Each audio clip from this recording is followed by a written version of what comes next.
40% of Americans with disabilities report that they have real challenges voting in person. And so in states where there haven't been kind of no excuse absentee voting, or where there hasn't been the introduction of early voting yet, it still isn't kind of easy, fair, or equal for many Americans to vote. I think it's really important that my children understand that. And I think it's particularly important that they understand that as white children of privilege, because I want them to erode that privilege throughout their lives to ensure more people are enfranchised and that equality isn't just an ideal.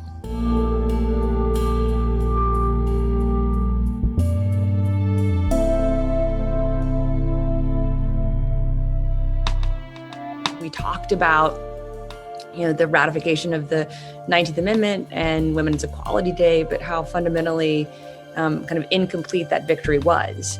So not to say it wasn't a victory and it wasn't important, but that it was so fundamentally flawed.